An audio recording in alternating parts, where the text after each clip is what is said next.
कमलायतलोचन लोकपते विजयी भव वेङ्कटशैलपते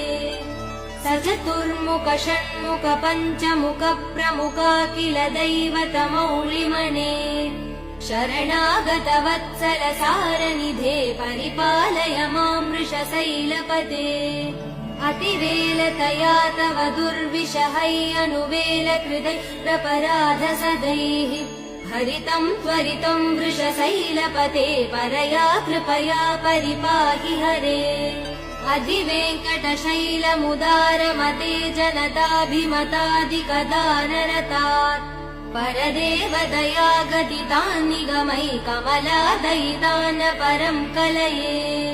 कलवेणुरवा वसगोपवधू शतकोटिवृतात् स्मरकोटिसमात् प्रतिवल्लविकाभिमदात् सुखदात् वसुदेव